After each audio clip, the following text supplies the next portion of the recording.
নমস্কার, আপনি দেখছেন এবিপি আনন্দ আর আপনার সঙ্গে আমি সুমন। আমার সঙ্গে ঘণ্টাখানেকের এই সফরে আপনাদের স্বাগত। মানুষটা একই, যিনি নির্বাচনের আগে বলতেন যে কাজের দিনে রাস্তায় মিটিং মিছিল করে নিত্যযাত্রীদের নরক যন্ত্রণার কারণ হবেন না, সেই একই মানুষ যখন খাগড়াগড় কিংবা সারদার ঘটনায় চাপের মুখে পড়লেন, তখন তিনি সপ্তাহের প্রথম দিনে রাস্তা জুড়ে মিছিলের নেতৃত্ব দিলেন। সেখানেই শেষ নয়, বলে দিলেন আগামী ২৬ তারিখ অর্থাৎ একদিন পর আরেকটা কাজের দিনে অনুগত বিদ্যুৎজনেদের আবার মিটিং করতে, মিছিল করতে। প্রশ্ন উঠছে, এর কারণ কি? মমতা বলছেন এই মিছিল প্রত্যাঘাতের মিছিল, বিরোধীরা বলছেন আসলে চাপের মিছিল, সারদা চাপের মিছিল। তাই নেই এই বিতর্ক। আমাদের আজকের প্রশ্ন, কাজের দিনে মিছিলে মমতা প্যাঁচে পড়েই পথে। আমার একদিকে রয়েছেন বিজেপি নেতা তথাগত রায়, তার পাশে রয়েছেন সর্দার আমজাদ আলী কংগ্রেস নেতা, অন্যদিকে রয়েছেন সিপিএম নেতা অঞ্জন বেরা এবং আছেন শিক্ষক বিজন সরকার। ওদের কাছে আলোচনা আসবো, কিন্তু তার আগে যেটা বলছিলাম, offence is the best defence অনেকেই বলেন, কিন্তু আজকে সেই নীতি মেনেই মমতা কি আক্রমণাত্মক? সেই নীতি মেনেই নিজে এতদিন ধরে যা বলে এসছেন, একটা ক্ষমা চেয়ে আবার সেই রাস্তাতেই হাঁটলেন। বললেন যে তিনি জানেন মানুষের অসুবিধে হচ্ছে, কিন্তু তাকে পথে নামতে হয়েছে। আর একটা রাস্তা আটকে মিছিলের ডাক দিলেন আগামী পরশুদিন। দেখুন, পথে নেমে প্রতিবাদ মমতা বন্দ্যোপাধ্যায়ের, কেন্দ্রের বিরুদ্ধে শানালেন আক্রমণ। বিরোধীদের দাবি, সারদা কেলেঙ্কারি ও বর্ধমান বিস্ফোরণের জোড়া চাপে বাধ্য হয়েই শাসক মমতাকে বিরোধীদের মতো রাস্তায় নামতে হলো। তবে শুধু বিরোধীরাই নয়, মুখ্যমন্ত্রীর একদা ছায়াসঙ্গীও তার পথে নামা নেপথ্যে চাপই মূল কারণ বলে মনে করছেন। নিজেকে বাঁচাতে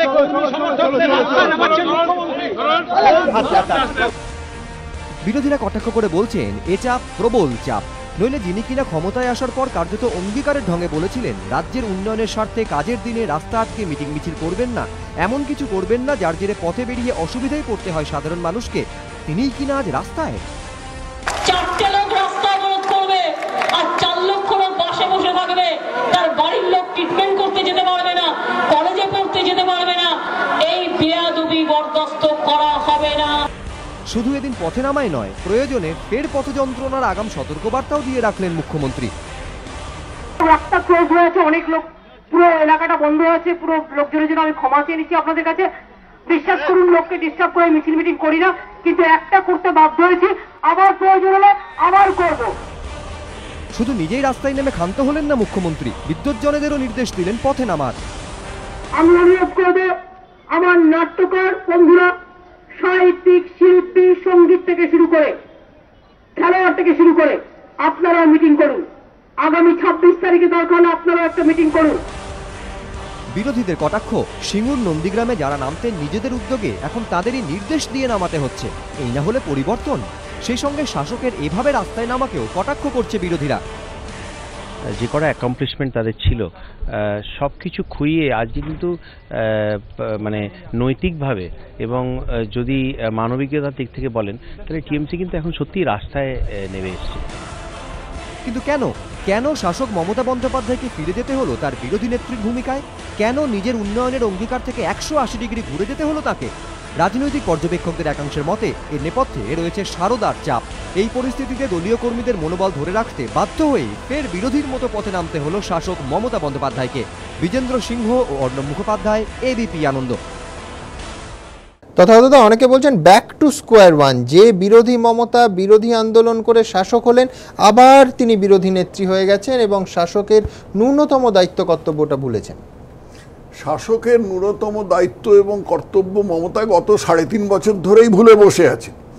মমতা গত 3.5 বছর ধরে চোলাইখোরদের টাকা বিলিয়েছেন, ক্লাবগুলোকে টাকা বিলিয়েছেন, 23 বার দার্জিলিংয়ে গিয়েছেন, নানাভাবে নানা ক্রিকেটার, চিত্রতারকা এদের জোগাড় করে তারপরে স্টেজের উপর উঠে নাচন কদন করেছেন।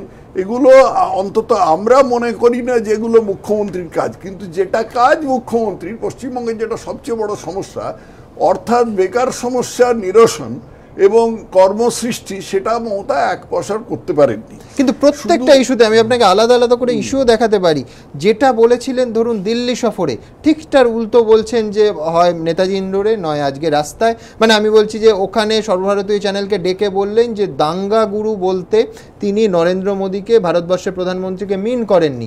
আজকে অন্তত 10 বার দাঙ্গা গুরু বলেছেন এবং কোনো দ্বিধা রাখেননি যে তিনি নরেন্দ্র মোদীকেই বলছেন। না না, এগুলো তো কি হলো, আপনারা দাগা দিলেন? না না, কথাবার্তার আশাভঙ্গ হয়েছে ওনার দিল্লি থেকে ফিরে? কথাবার্তার মধ্যে অসঙ্গতি তো ওর কিছু নতুন কিছু নয়। এই বেলা একরকম বলেন, ওই বেলা একরকম বলেন, এটা নিয়ে আমরা অভ্যস্ত। এছাড়া দাঙ্গাগুরু উনি কোন মুখে বলছেন? ওর দলের দুজন এমপি হাজী নুরুল ইসলাম এবং হাসান ইমরান, এরা দুজনে নিজের হাতে দাঙ্গা বাঁধিয়েছে, নিজের হাতে হিন্দু ধর্মস্থান অপবিত্র করেছে, মানুষের সম্পত্তি নষ্ট করেছে। একটা 2010 সালে দেগঙ্গায়, আর একটা 2013 সালে ক্যানিং থানার নড়িয়াখালী। অভিযোগ আমি চেষ্টা করব, এটা আমি জানি, আর আমি জিনিসটাকে লম্বা করছি না, আমি জানি এটার সম্বন্ধে তুমি স্পর্শকাতর। আমি স্পর্শকাতর না, কিন্তু যেহেতু ওনারা নেই, নাম করে বললেন, এই ধরনের অভিযোগ ওরা এসে প্রকাশ্যে বলুন না যে না ওরা দাঙ্গাবাজ নন বা দাঙ্গাগুরু নন। মমতাই বলুন না যে ওরা দাঙ্গাগুরু নন।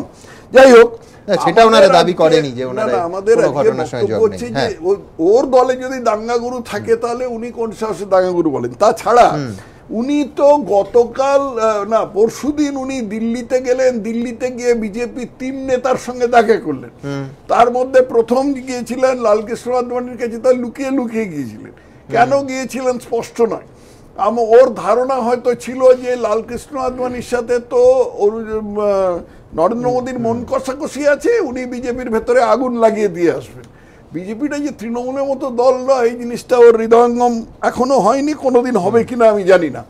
এছাড়া যেটা ওর সমস্যা হয়েছে যে আজকে যে বেরোলেন, তার মধ্যে যে মূল জিনিসটা যেটা হচ্ছে যে এই একমাত্র রাজনীতি বলতে উনি এইটাই জানেন, পথে বেরিয়ে হইচই করা, লোকের সময় নষ্ট করা এবং স্বাভাবিক জনজীবন নষ্ট করা, এটাকেই উনি রাজনীতি বোঝেন। অন্য কোন রকম রাজনীতি উনি বোঝেন না। রাজনীতির মধ্যে যে একটা গঠনমূলক জিনিস থাকে, বিশেষ করে ক্ষমতায় থাকলে রাজনীতির যে কিছু দায়িত্ব বর্তায়, এরকম কোনো ধারণা আর নেই।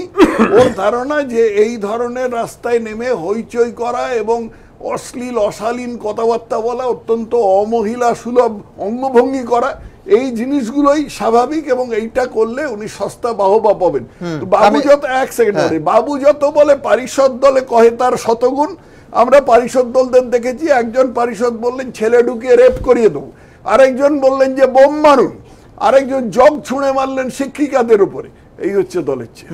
আমি বলছিলাম যে একটা বক্তব্য এবং তার থেকে একেবারে 180 ডিগ্রি সরে আরেকটা বক্তব্য, এই স্ববিরোধিতার যদি হিসেব নেওয়া হয় তাহলে শুধু দিল্লি এবং পরবর্তী সময় নয়, গত সপ্তাহের তার দলীয় কর্মী সভা এবং আজকের বক্তব্যের ভেতরও প্রচুর স্ববিরোধিতা চোখে পড়ছে এবং একাধিক অত্যন্ত গুরুত্বপূর্ণ ইস্যুতে। দেখুন, প্রত্যাঘাত করতেই নাকি তার পথে নামা, কিন্তু সোমবার মমতা বন্দ্যোপাধ্যায়ের কর্মসূচি প্রত্যাঘাতের অঙ্গ নাকি প্রবল চাপে পড়ে নেওয়ার সিদ্ধান্ত, তা নিয়ে ইতিমধ্যেই প্রশ্ন তুলতে শুরু করেছে বিরোধীরা। তাদের দাবি, মুখ্যমন্ত্রীর ওপর চাপ এতটাই যে ডোরিনা ক্রসিং এর সভা থেকে একাধিক পরস্পর বিরোধী বক্তব্য শোনা গেল তাঁর গলায়। স্ববিরোধিতা এক, প্রসঙ্গ সারদা কেলেঙ্কারি। সম্প্রতি পৈলানের সভা থেকে মমতা বন্দ্যোপাধ্যায় দাবি করেন তৃণমূলের কেউ সারদার থেকে কোনো টাকা নেননি।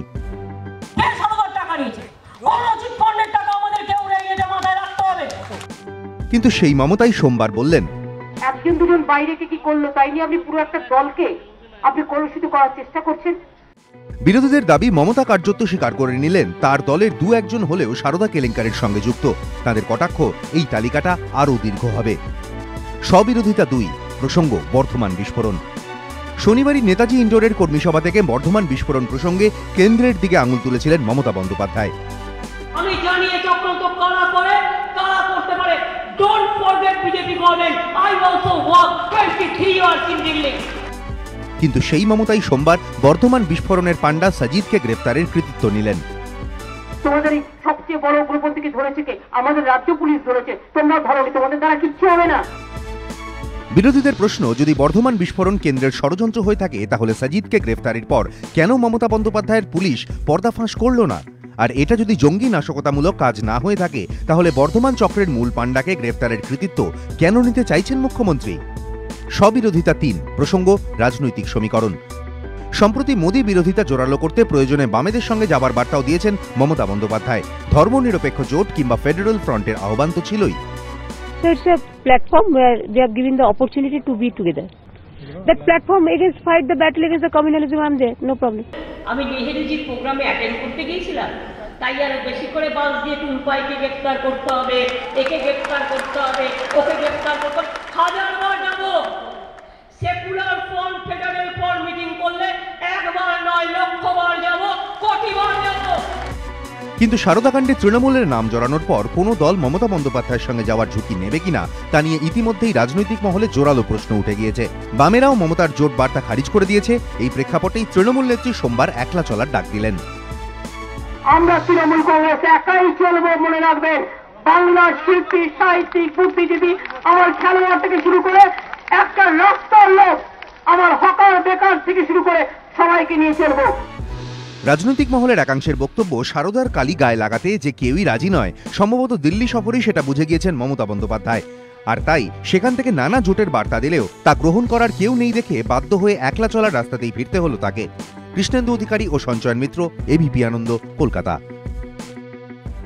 Kalyani's Nature Pure presents Ghanta Khanek Sange Suman, powered by high-tech smartphones, শুধুমাত্র এবিপি আনন্দে। Kalyani's Nature Pure presents Ghanta Khanek Sange Suman, powered by high-tech smartphones, শুধুমাত্র এবিপি আনন্দে। অঞ্জনবাবু, আপনি নিশ্চয়ই মানবেন যে একেবারে একটা ডাইনামিক দল তো এইরকমই হবে। 17-18 তারিখে যা বলেছেন 24 তারিখে এসে তো পাল্টে যাবে। ডাইনামিজমের লক্ষণ না, একমুখে যে কোনো এই ধরনের রাজনৈতিক দল বা এই ধরনের নেত্রী একমুখে 5টা কথা বলছে। একটা কথা কিন্তু আমি সুমন বলছি যে স্ববিরোধিতাটা কোট আনকোট, এটা কিন্তু একটা পরিকল্পিত স্ববিরোধিতা। কেন না, কতগুলো একেবারে অকাট্য সত্যকে আড়াল করতে হচ্ছে। মূল বিষয়টা যেমন সুপ্রিম কোর্টে আটকানো তদন্ত আটকাতে চেয়েছিল, কারণ অকাট্য সত্য যাতে বেরিয়ে না। হ্যাঁ, কিন্তু এমন বিষয় উনি বাচ্ছেন যে কোনো একটা তো সত্য। একই সঙ্গে ধরুন সাজিদ, আমি মানছি দুর্ধর্ষ ধরা হয়েছে, তাকে 10 লক্ষ টাকা তার মাথার দাম। সাজিদকে ধরা আর রয়ের চক্রান্ত দুটো তো একসঙ্গে যেতে পারে না। না না, এই তদন্তটাই তো উনি চাইছেন না। তদন্ত কোথায়? এই তদন্তটা ধরতে বাধ্য হচ্ছে এনআইএ যখন অ্যাক্ট করছে, তখন এখানে ধরতে বাধ্য হচ্ছে পুলিশ এবং তাদের মধ্যে যারা তদন্তের সঙ্গে যুক্ত তারা সকলেতেই অনাচার মেনে নিতে পারছে না, ধরতে বাধ্য হচ্ছে। কিন্তু বিষয় হচ্ছে এটাই যে প্রত্যেকটা ক্ষেত্রে যদি বর্ধমান কাণ্ডও দেখেন, যে বাড়িতে হয়েছিল তৃণমূলের সমর্থকের বাড়ি, এবং খুঁড়লে দেখা যাবে ওই ছাই সরিয়ে রতন খোঁজার মতো করে দেখবে বহু ক্ষেত্রে শাসক দলের লোকেরা যুক্ত, বেশিরভাগ ক্ষেত্রেই যুক্ত। প্রবলেম একটাই, আজকে সুমন একটা ডেঞ্জারাস, যেটা মনে হচ্ছে উনি যা করুন এই নিয়ে ওনার পলিটিক্যাল, তৃণমূলের পলিটিক্যাল চাল রাজ্যের মানুষ আজকে বুঝে গেছে। এটা বেশি দিন পারবেন না, শেষ হয়ে আসছে তো, তাই একটু আস্ফালন বাড়ছে। লক্ষণীয় যেটা, যে এত আজকে যে তরপানি, দুটো জিনিস আমি তোমাদের নির্দিষ্ট বলছি, খুব সবচেয়ে গুরুত্বপূর্ণ হচ্ছে সুপ্রিম কোর্ট। এই তদন্তটা নিয়ে বারংবার যে বলছেন তদন্তকে প্রভাবিত করছে। সিবিআই তদন্ত করছে সুপ্রিম কোর্টের নির্দেশে। উনি কেন্দ্রের শাসক দলকে তোপ দাগছেন এখানে, অ্যাপারেন্টলি শুনে মনে হয় মূল বিষয় হচ্ছে সুপ্রিম কোর্টে যেতে পারেন, কিন্তু রাজ্যের মুখ্যমন্ত্রী সংবিধানের নামে শপথ নিয়ে সুপ্রিম কোর্টের নির্দেশে যে তদন্ত চলছে তার বিরুদ্ধে তোপ দাগছেন, এটা সংবিধান বিরোধী কাজ। 2 নম্বর বিষয় হচ্ছে যে মিডিয়াকে সরাসরি, আজকে আমি দেখছিলাম যে সরাসরি মিডিয়াকে সরকারি পদে থেকে আমার মিডিয়ার সঙ্গে তার এডিটোরিয়াল পলিসির ডিফারেন্স নিয়ে কেউ কথা বলতে পারে বটে, কিন্তু হুমকি, আমি সরকারি পদে থাকবো, আমার হাতে পুলিশ থাকবে, আমার হাতে অ্যাডমিনিস্ট্রেশন থাকবে, আর আমি ইন্ডিপেন্ডেন্ট মিডিয়াকে হুমকি দেব, এটা কোনো নৈতিকতা এবং বেআইনি কাজ। এটা বলা উচিত তোমাদের, আমার মতে এটা প্রত্যেক শুভবুদ্ধি সম্পন্ন মানুষের বলা উচিত।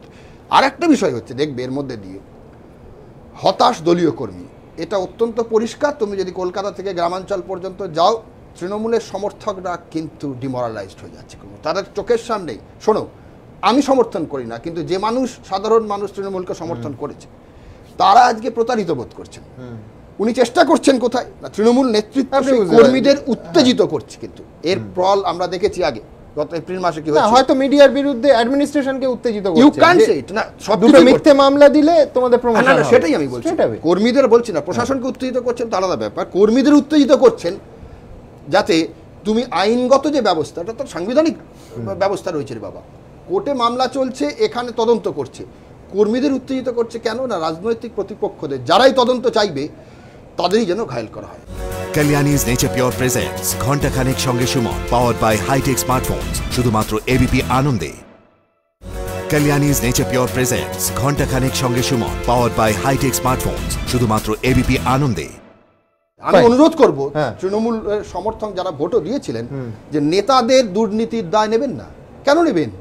এই যে শিল্পীদের বলছেন আমি মনে রাখতে বলছি যে 83 জন মানুষ এই সারদা এই চিট ফান্ডের জন্য তারা ক্ষতিগ্রস্ত, তারা আত্মহত্যা করেছে। এই তদন্তের বাধা দেওয়ার জন্য যারা রাস্তায় নামবেন তারা সেই 83 জন মানুষের কথা মুখটা ভাবুন যে এই একটা আমি বলছি রাজনৈতিক দলের নেতা নেত্রীদের নির্দেশে যারা রাস্তায় নামেন তাদের আপনি বিশিষ্ট বলেন।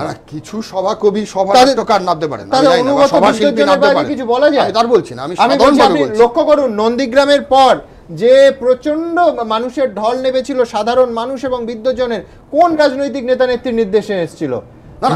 নাকি সরকারি প্রসাদ যারা পাচ্ছেন তাদেরই, এবং তাদের মনে করিয়ে দিতে হচ্ছে যে ঝান্ডা নিয়ে নামবেন না, মানে ঝান্ডাটা ক্লিয়ার করে দেবেন না, মানে এমন বিদ্যুৎজন তারা ঝান্ডা নিয়েও নামতে পারে না। আমি সেটাই বলছি না যে সেখানে যে এইটা বোঝা উচিত প্রত্যেক অংশের মানুষকে যে কার সমর্থনে কিসের সমর্থনে বলছেন। এই তদন্তের দাবি করতে হবে প্রত্যেকটি মানুষকে, সর্বাংশ। আমি আমজাদ সাহেবের কাছে যাব, তার আগে দেখাতে চাই সেটা হচ্ছে আজকে হকার উচ্ছেদ নিয়ে একদম পরিষ্কার করে দিয়েছেন তৃণমূল কংগ্রেস নেত্রী এবং রাজ্যের মাননীয় মুখ্যমন্ত্রী যে হকারদের তারা কার্ড দেবেন এবং ভোট এসে গেছে, সেটাই বোধহয় সব থেকে বড় ব্যাখ্যা। লন্ডন করার কথা যিনি বলতেন তিনি ভোটের কথা ভেবেই কি তাহলে হকারদের পার্মানেন্ট কার্ড দিচ্ছেন? দেখুন আমার এখানে হকার ভাই বোনেরা কত ভালো কাজ করে, আমরা তাদের অধিকার দেবো আগামী দিন, তাদের অধিকার, তাদের আইডেন্টিটি কার্ড, তাদের সবকিছু আমরা করে দেবো। শিয়রে পুরো ভোট ঘাড়ের ওপর বিজেপি, গলায় সারদা কাঁটা। তার আগে সোমবার এইভাবেই হকারদের মন জয়ের চেষ্টা করলেন মমতা বন্দ্যোপাধ্যায়। বিরোধীদের দাবি ভোট যে বড় বালাই, আর কলকাতার হকাররা একটা বড় ভোট ব্যাংক। তাই যে মমতা বন্দ্যোপাধ্যায় কলকাতাকে লন্ডন বানানোর প্রতিশ্রুতি দিয়ে ক্ষমতায় এসেছিলেন, তিনি এখন পথচারীদের নিত্য দুর্ভোগকে চিরস্থায়ী করে হকারদের মন জয়ের চেষ্টায় ব্যস্ত। মনে রাখবেন, কলকাতা কেন লন্ডন হবে না? নিশ্চয়ই হতে পারে। অন্য জায়গায় বেড়াতে আপনাদের যেতে হবে না, দেখবেন লন্ডনকেও আমরা কলকাতায় নিয়ে আসব। কলকাতায় হকার সমস্যা দীর্ঘদিনের। অনেকেই বলেন উত্তর হোক বা দক্ষিণ, কেউ যদি প্রশ্ন করে কলকাতার ফুটপাত তুমি কার, উত্তর আসবে হকার। আর কার? হকারের সংখ্যা দিন দিন বাড়ছে, এত বাড়ছে যে যারা দীর্ঘদিন ধরে হকারি করছেন তাদের অনেকে উদ্বিগ্ন এই বিষয়। কারণ অভিযোগ যে যেখানে পাচ্ছেন বসে যাচ্ছেন, কিছু বললেই পাল্টা হুমকি, অমুক দাদা পেছনে রয়েছে। ভোগান্তি হাড়ে হাড়ে পোহাতে হচ্ছে শহরবাসীকে। মানুষ চাইলেও ফুটপাত ধরে হাঁটতে পারছেন না, নেমে আসতে হচ্ছে রাস্তায়। অনেক রাস্তাতেও আবার হকারদের দাপট। রাস্তায় পথ চলতে মানুষের ভিড় বাড়ায়, কোথাও গাড়ির গতি স্লথ হচ্ছে, কোথাও দুর্ঘটনা। কিন্তু তাতে আর কি এসে যায়? সবটাই ভোট ব্যাংকের খেলা। বিরোধীদের প্রশ্ন, সরকার কি আর জানে না শহরের অন্যতম জ্বলন্ত সমস্যার একটি হলো হকার? তাহলে 3 বছর বড় সমস্যা সমাধানের ব্লুপ্রিন্ট কেন তৈরি করা গেল না? পথচারীরা ফুটপাত পেলেন না, হকার পুনর্বাসন পেলেন না। প্রতিশ্রুতি ছিল, নতুন প্রতিশ্রুতি মিলল।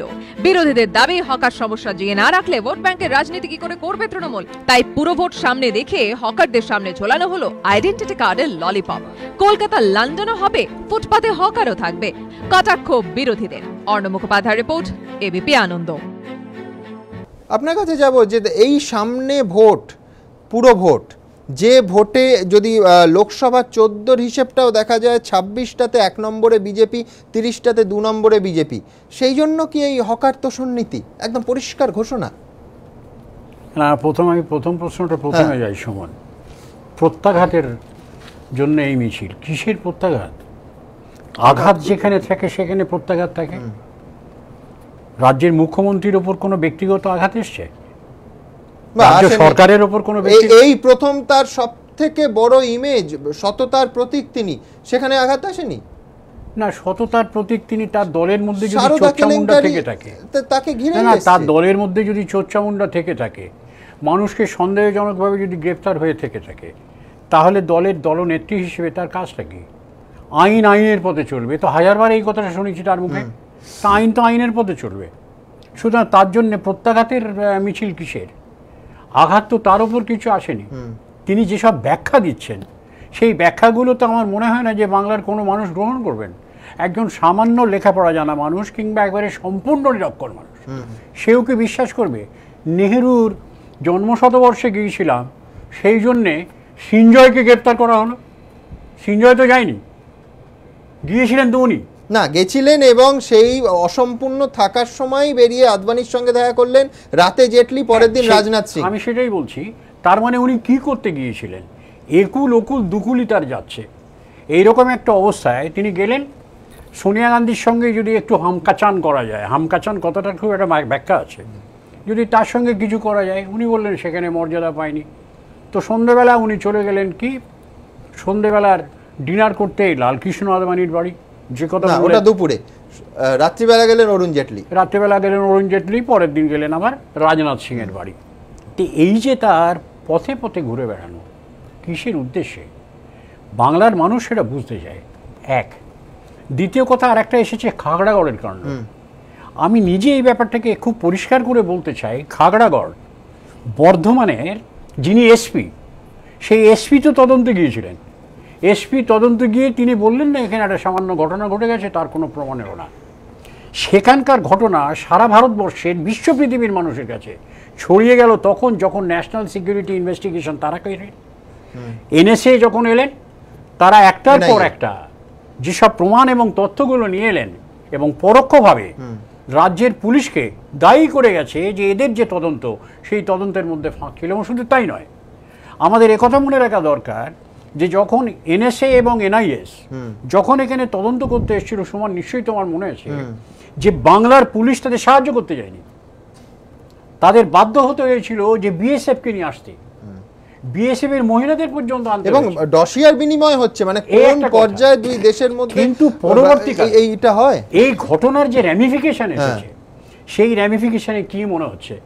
তাতে তো এই কথাটা মনে হচ্ছে বাংলায় একদল মানুষ তারা এই রাজ্যে বসে সমস্ত দেশের যেটাকে বলা হয় জাতীয় নিরাপত্তা, সেই জাতীয় নিরাপত্তার উপর যখন আঘাত করে, সেখানে বাংলার মুখ্যমন্ত্রীর এই ধরনের যে উক্তি, সেই উক্তিকে আমি তীব্র প্রতিবাদ করছি। আমি বিজনের কাছে যাব। আমি দুটো কথা বলবো।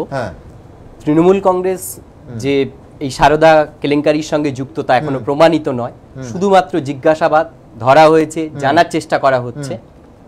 কিন্তু বিজেপি, বুঝতে পারছি না, আমি তো গ্রেফতার শব্দটা বলো না। এক্স্যাক্টলি, গ্রেফতার হয়েছে, আমি সেটা বললাম। কিন্তু যারা এই কথাগুলো বারবার বলার চেষ্টা করছেন, তাদের কেলেঙ্কারি নিয়ে তারা একবারও নিজেদের বলছে না তারা কি কি করেছে। কর্ণাটকে 96,000 কোটি টাকা খনি কেলেঙ্কারি যখন হয়েছিল, গ্রেপ্তার হয়েছিলেন বিজেপির প্রাক্তন মন্ত্রী জনার্দন রেড্ডি, মুখ্যমন্ত্রী পদত্যাগ করেছিলেন। আর সাম্প্রদায়িকের কথা বলছেন, উত্তরপ্রদেশের লোকসভার আগে প্রায় 500 বার, কম বেশি ছোট বড় মিলিয়ে 500 বার দাঙ্গা হয়েছে এই বিজেপির সৌজন্যে। আর 23 বার দার্জিলিং এ যাওয়ার কথা বলছেন। 23 বার দার্জিলিং এ না গেলে তো সুবিধে হয়, বাংলাকে ভাগ করা যায়, বিজেপি চাইছে গোর্খাল্যান্ড করে দিতে, সেই কাজগুলো সুবিধা হয়। আর কংগ্রেস যেই কথাগুলো বলছে, কংগ্রেসের 2G স্পেকট্রাম কেলেঙ্কারি থেকে কমনওয়েলথ গেম কেলেঙ্কারি কোন কেলেঙ্কারির সঙ্গে যুক্ত নয়। আরেকটা কথা বলি, বামপন্থীরা এত বড় বড় কথা বলছে এই সারদা নিয়ে, বিষবৃক্ষটা তো তারাই পুঁতে গেছেন, এই সারদার বীজ বপন করেছে বামপন্থীরা। পারফেক্ট আর্গুমেন্ট, ওনার উত্তর দেন। আরেকটা কথা বিজনকে আমি শুধু জিজ্ঞেস করতে চাই, ভারতবর্ষে কোন মুখ্যমন্ত্রী রাজনৈতিক কমিউনাল দাঙ্গা, যেটা সাম্প্রদায়িক দাঙ্গা, সেই সাম্প্রদায়িক দাঙ্গায় অভিযুক্ত ব্যক্তির বিরুদ্ধে যে মোকদ্দমা থাকে সেটা উইথড্র করে নেয়? এই কদিন আগে বাংলার মুখ্যমন্ত্রী করেছেন। কেননা তার দলের এমপি তিনি এই ঘটনার সঙ্গে যুক্ত ছিলেন, তিনি উইথড্র করছেন না, সেটা চলছে এখনো। বিজন একটা তথ্যটা থেকে বেরিয়েও না, একেবারে রাজ্য সরকার এবং এই নিয়ে সমস্ত মিডিয়ায় বিস্ময় প্রকাশ করা হয়েছে যে কি করে এই মামলা সরকার উইথড্র করলো নিজেকে, এই মামলা তুলে নেওয়া হলো কিভাবে। এটা উইথড্র করার কথা যেটা বলছেন, সেটা এখনো তদন্ত চলছে, কেন্দ্রীয় গোয়েন্দা সংস্থা তদন্ত করছে, তো তার মধ্যেও পড়ছে পাটটা যে কি করে পাট পড়ছে। না না না না না, ব্যাপারটাকে কোনোভাবে পাচ্ছে না, তদন্ত করছে রাজ্য সরকার, মামলাটা তুলে নিয়েছে, তুলে নেওয়া হয়েছে। যেটুকু জানা গেছে তার ভিত্তিতে সেটা করেছেন। যদি আপনাদের সমস্যা হয়ে থাকে আপনারা পাল্টা মামলা করে দেখান না যে এটা দোষ ছিল। আমাদের দায়িত্ব এটা নয়, এইখানেই তো প্রশ্নটা এখানে। আর বিজেপি আরেকটা কথা বলছিলেন যে গঠনমূলক রাজনীতি থেকে মমতা বন্দ্যোপাধ্যায় সরে যাচ্ছেন। গঠনমূলক রাজনীতি যদি বিজেপির কাছে শিখতে হয়, সাম্প্রদায়িক দাঙ্গা যারা পরিস্থিতি তৈরি করে বাংলার বুকে, কেন্দ্রের বিজেপি নেতৃত্ব যখন বুঝতে পেরেছে বাংলার ক্ষমতায় আসতে পারবে না, তখন সিবিআই, কখনো এনআইএ সব কিছু দুই দাঙ্গাবাজ হাজি নুরুল আর ইমরান, এই দুজনের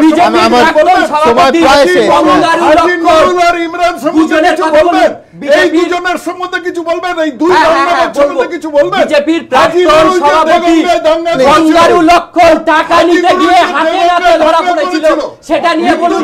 আমার সাথে গঙ্গারু লক্ষণ বিজেপির প্রাক্তন সভাপতি বলুন, হাজি নুরুল সম্বন্ধে আমরা তো এনআইএ তদন্ত করাচ্ছে, কেন্দ্রীয় সংস্থাকে তদন্ত করা। হাজি নুরুলের সম্বন্ধে বলুন। আমি দেখে নেব, আমার সময় একেবারে শেষ, দেখে নেব এক নজরে আমার এই পর্বের বক্তারা কি বললেন।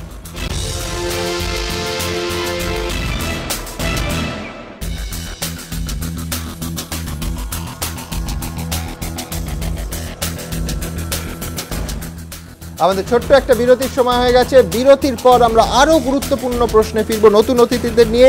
মমতার মতে খাগড়াগড় রয়ের চক্রান্ত প্রশ্ন উঠছে, তবে কি দেশদ্রোহীদের পাশে দাঁড়ালেন স্বয়ং মুখ্যমন্ত্রী? ছোট্ট একটা বিরতির পর সঙ্গে।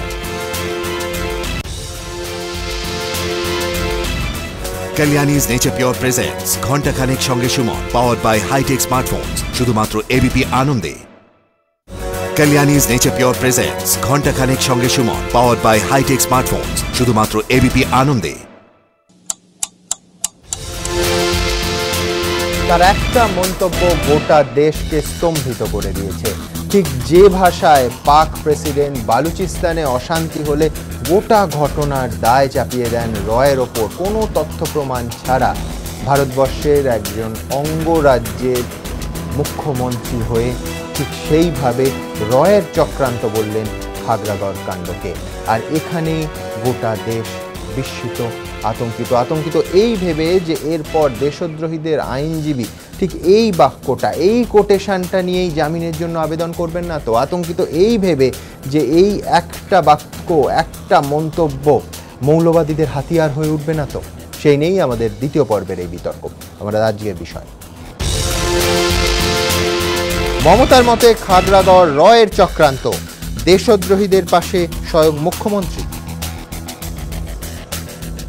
আলোচনার জন্য আমার এক পাশে আছেন শ্রমিক ভট্টাচার্য, বিজেপি বিধায়ক, তারপরে আছেন কাজী মাসুম আক্তার, আমার ডান দিকে আছেন কংগ্রেসের শুভঙ্কর সরকার এবং অধ্যাপক দেবনারায়ণ সরকার। আমি তার আগে এই বিতর্কে ঢোকার আগে দেখে নেব ঠিক কি বলেছেন মমতা বন্দ্যোপাধ্যায় গত সপ্তাহে তার কর্মী সভায়।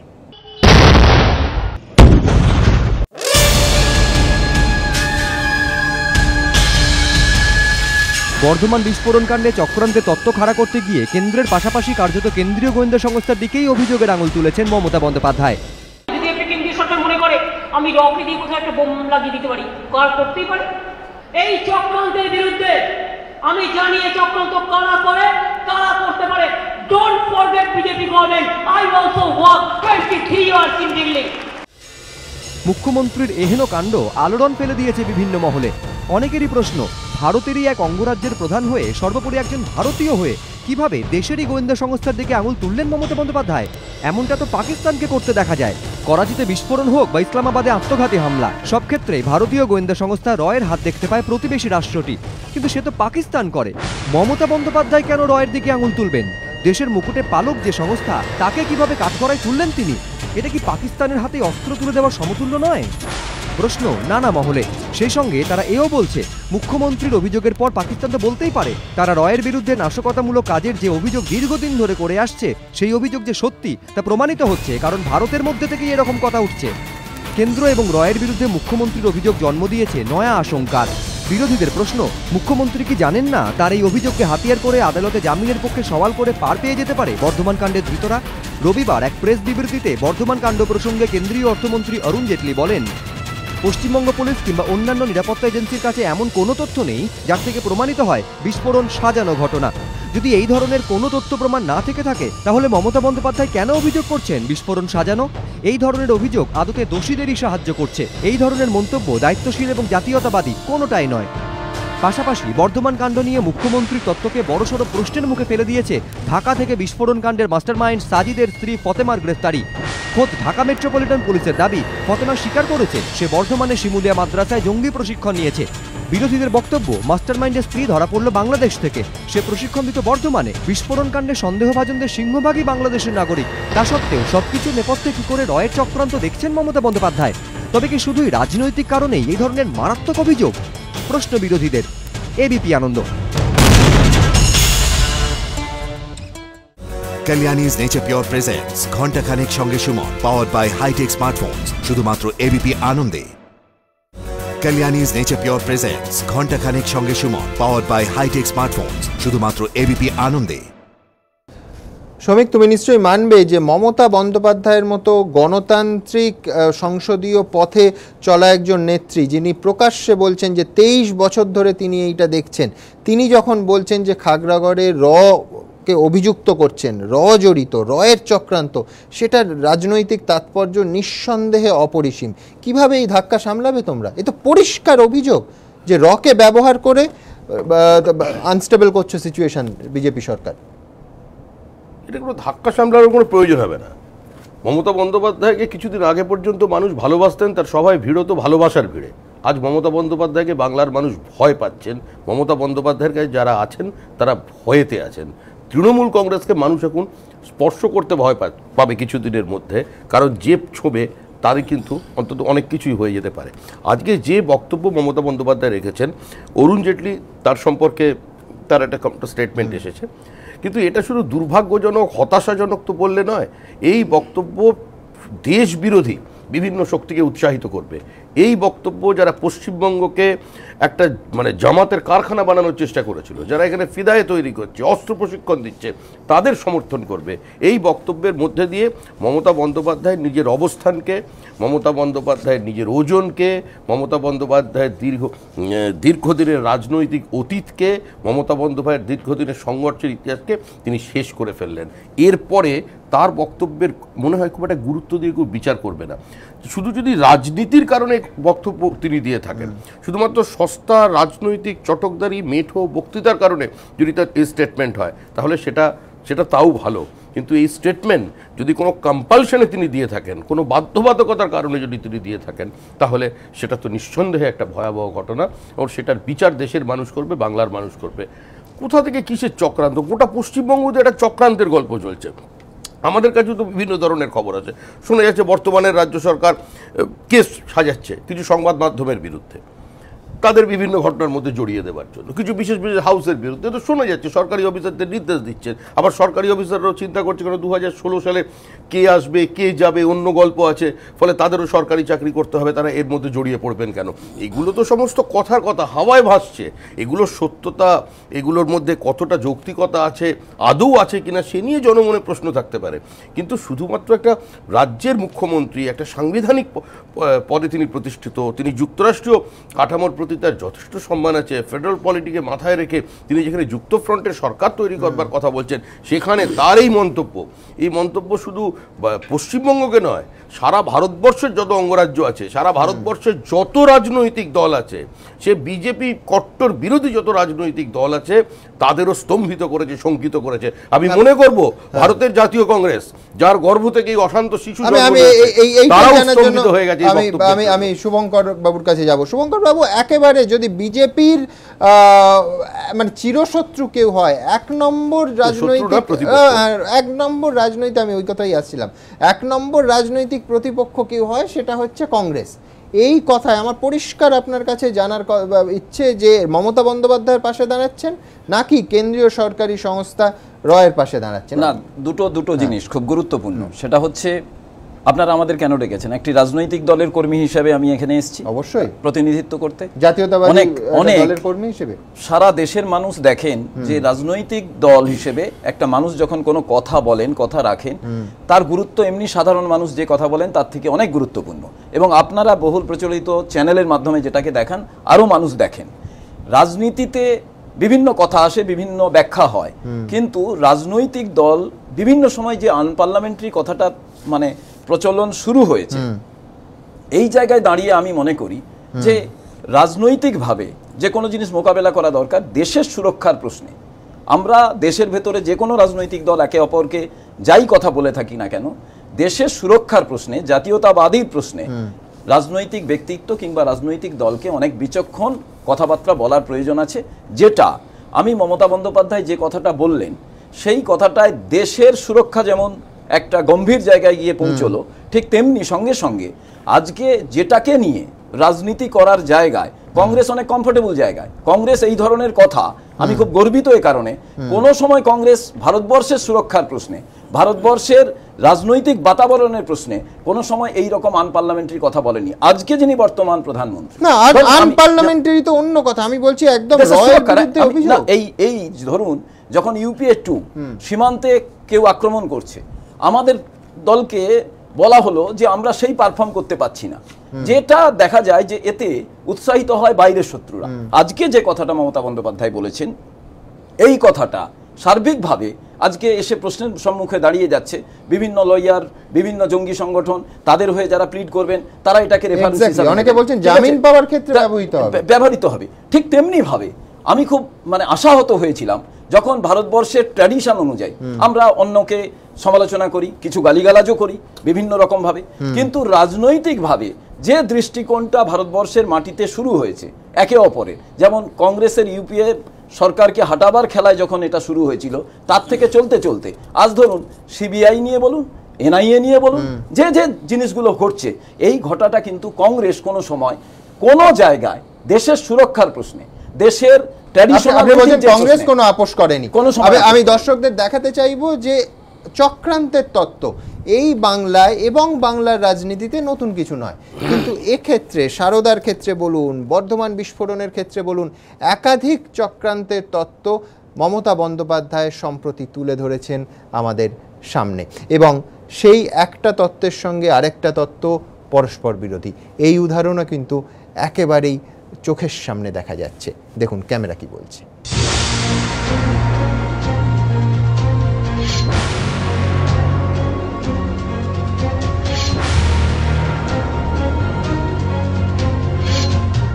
বিরোধীরা কটাক্ষ করে বলেন মুখ্যমন্ত্রীর তত্ত্ব তৈরিই থাকে, শুধু ঘটনা ঘটার অপেক্ষা। শনিবার সেই ছবিরই পুনরাবৃত্তি দেখা গেল নেতাজি ইন্ডোরে তৃণমূলের কর্মী সভায়। সারদা কেলেঙ্কারি থেকে বর্ধমান বিস্ফোরণ, দুই ইস্যুতেই মুখ্যমন্ত্রীর মুখে একাধিক তত্ত্ব।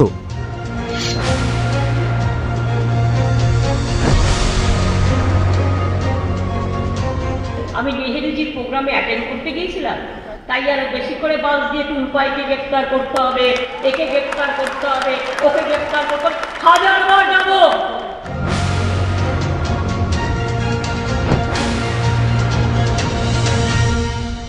ভাবছেন রাজ্য সবাই বিল পাস করাবেন, ইন্স্যুরেন্স, FDI, ওদের কয়েকটাকে অ্যারেস্ট করে নিই, সংখ্যাটা কমে যাবে। সে ঘুরে বালি।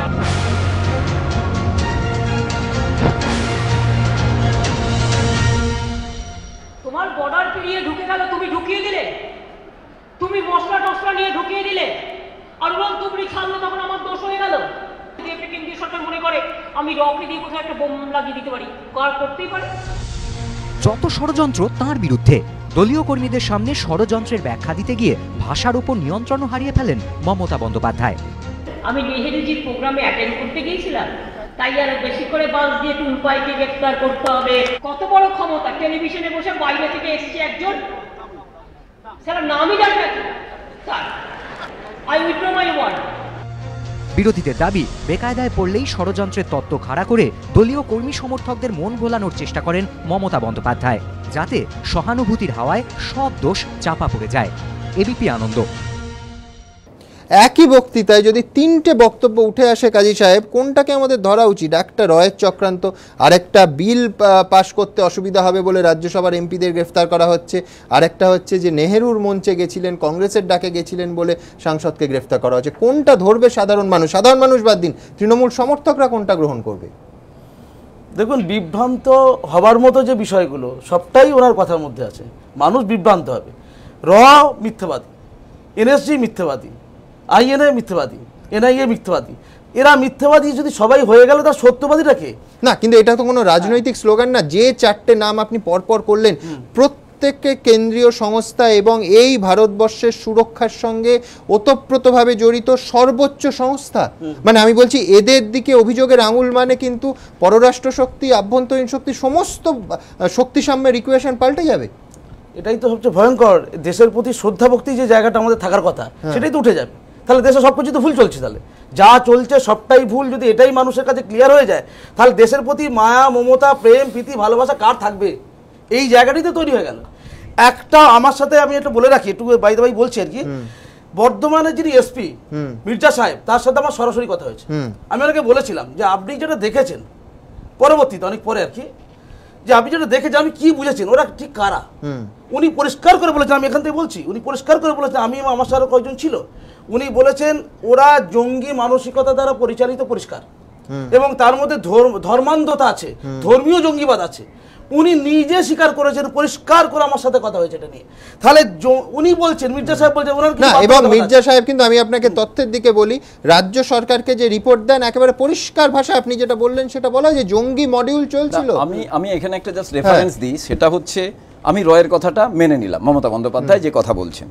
তাহলে সাজিদকে যে গ্রেপ্তার করলো কলকাতা পুলিশ, স্বরাষ্ট্র দপ্তরের অধীন তো পুলিশ, স্বরাষ্ট্রমন্ত্রীকে উনি, তাহলে দুটো কন্ট্রাডিকশন হচ্ছে। মাথার দাম 10 লক্ষ টাকা, দুটো তো একসঙ্গে সত্যি হতে পারে না। র নিয়ে অভিযোগ তো আইএসআই করে না, তাহলে এখানে উনি যে গ্রেপ্তার হলেন। আর দ্বিতীয় জিনিস, আমরা যদি এই কলকাতা পুলিশের উপরে আস্থা রাখবো না, বাংলার পুলিশের উপরে আস্থা রাখবো না, সিবিআইয়ের উপরে আস্থা রাখবো না, তাহলে কি আমরা ইন্টারপোলে যাব? কোথায় যাব? আলটিমেট কোন জায়গায়? ভয়ঙ্কর জায়গায় যাচ্ছি। এই যে কথাগুলো বলা হলো তার মানে হচ্ছে কি ষড়যন্ত্র হচ্ছে। কাদের বিরুদ্ধে হচ্ছে খুব ভালো করে বুঝতে হবে। এটা রাজ্যের মুসলিমদের বিরুদ্ধে ষড়যন্ত্র হচ্ছে, এইটা কিন্তু পরোক্ষ হয়ে বলে দেওয়া হলো। এবং আমি এই নেতাজি ইন্ডোর স্টেডিয়ামে গত শনিবার যে প্রোগ্রাম হয়েছে তার আগেই অনুমান করেছিলাম এমনই কিছু একটা মন্তব্য হবে। এটা মানসিকভাবে তৈরি ছিলাম, আমরা একটু সমাজ নিয়ে নালাঘাটা করি, আমরা বুঝতে পারি কি হতে পারে। এইটার মাধ্যমে বলে 35% মুসলিম ভোট।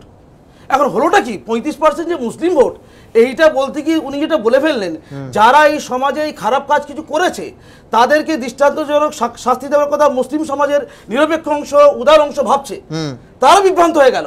এবং যারা এই পাপ করছে তারা প্রশ্রয় পেয়ে গেল। এক ভয়ঙ্কর পরিস্থিতি, বিভাজন তৈরি হবে আমাদের সমাজে। মুসলিম সমাজে বিভাজন তৈরি করার একটা চক্রান্ত চলছে।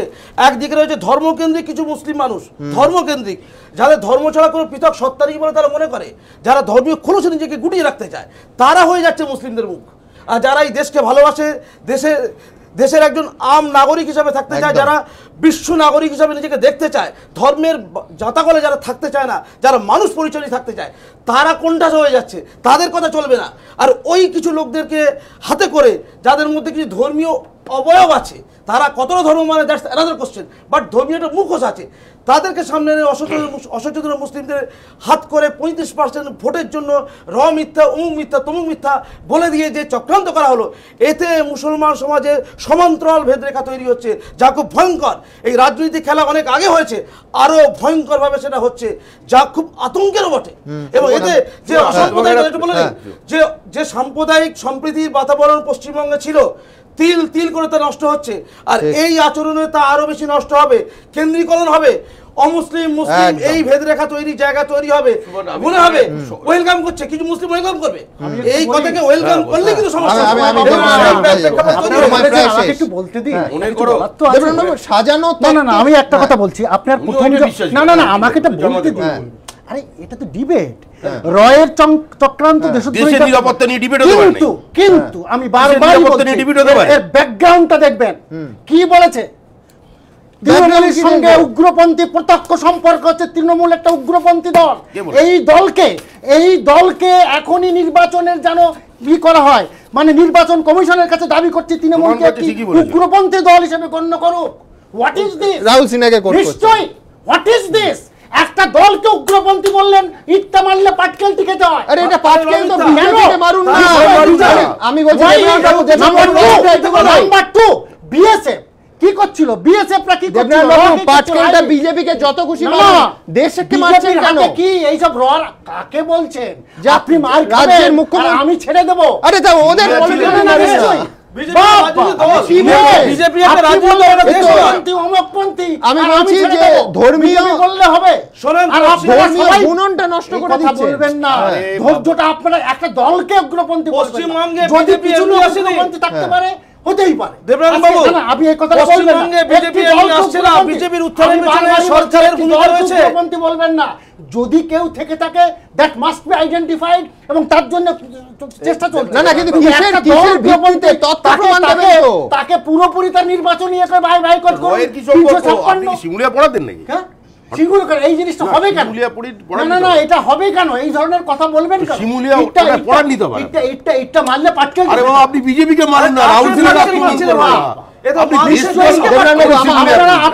আপনি এও বলেছেন আমাদের পুলিশও পর্যন্ত ইয়ে করেছে, সাপোর্টেজ করেছে, এই ধরনের কথাবার্তা শুনেছি। এই ধরনের কথাবার্তা বলেছে তো, you must get the reward.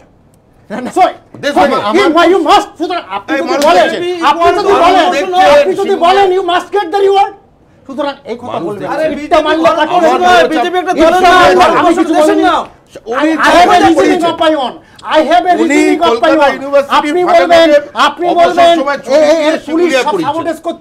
Police খারাপ, এই দলটাই খারাপ, আর উনি পাটকেল থেকে খাবেন না। সুতরাং it is a reasoning that you must get the reward. Fine. আচ্ছা, মমতা বন্দ্যোপাধ্যায় বিজেপির সঙ্গে তার স্কোর সেটেল করলেন। আমাদের রাজ্যবাসীর তো এই জানার অধিকার আছে যে তথ্য প্রমাণ কিসের ভিত্তিতে রকে উনি চক্রান্তকারী বলছেন। তথ্য প্রমাণ জানতে চাইছি তো। তথ্য প্রমাণ, আপনি তথ্য প্রমাণ দিন। রাজ্য সরকারের পুলিশকে আপনি সাপোর্ট করছেন, এই সরকারকে বলছেন উগ্রপন্থী দল। That will prove. না সময় এটা তোমায় বলছে যে তথ্য প্রমাণ দিতে সরকার আজ পর্যন্ত যা স্টেটমেন্ট করেছে তাতে পরোক্ষভাবে এই সরকারের দ্বারা উগ্রপন্থীরা উৎসাহিত হয়েছে। এই কথা স্টেটমেন্ট থেকে আমরা সরে আসছি না। আজকে যে মমতা বন্দ্যোপাধ্যায় স্টেটমেন্ট করেছে, এটা মনে হচ্ছে উনি পাকিস্তানের কোনো প্রভিন্সের নেত্রী যদি এই কথা বলতেন তাহলে এটা মানা যেত। আমার শুধু একটাই বক্তব্য, সেটা হচ্ছে তৃণমূল এবং বিজেপি তাদের পারস্পরিক প্রতিদ্বন্দ্বিতা এবং তাদের পারস্পরিক এই যে বাদানুবাদ চললো, এইটা যা হলো এর প্রতিফলন যদি সাধারণ মানুষের জীবনে পড়ে, ধর্মীয় যে বুনট আছে আমাদের এই ভারতবর্ষের, সেটাই ধাক্কা লাগে, সেটা দুর্ভাগ্যজনক। কিন্তু দেবনারায়ণ বাবু আপনিও মানবেন, শ্রমিক বাবুও মানবেন, এখানে উপস্থিত সবাই নিশ্চয়ই মানবেন, কেউ যখন কোন অভিযোগ করছেন, বিশেষ করে এত গুরুত্বপূর্ণ কেন্দ্রীয় সংস্থার বিরুদ্ধে, কিছু তথ্য প্রমাণ দিয়ে বলা উচিত। তৃণমূল এরা দুজন দেশ শাসন করছে, এরা যদি এত অবিবেচক হয় তাহলে একেবারে আমি দেখবো এক নজরে আমার বক্তারা ঠিক কি বললেন।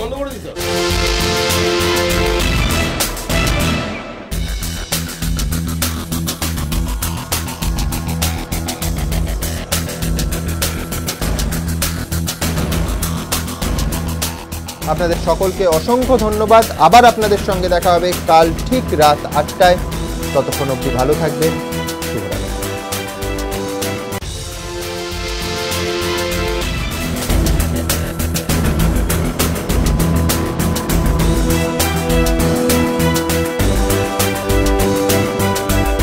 Kalyani's Nature Pure presents Ghonta Khanek Shonge Shumon, powered by High-Tech Smartphones, শুধুমাত্র এবিপি আনন্দে। নিবেদন করছে Nature Pure refined rice bran oil, আপনার হার্টের সত্যিকারের বন্ধু। Powered by hi-tech smartphones, be amazingly smart. সহযোগী নিবেদক Vivekananda hospital Durgapur, a super specialty hospital with trauma care and heart institute, প্রিয় গোপাল বিশ্বই, এমজি রোড, বড় বাজার, চাইমুরাপাড়া এবং DPS north Kolkata. Admissions opening for pre-nursery to class 8.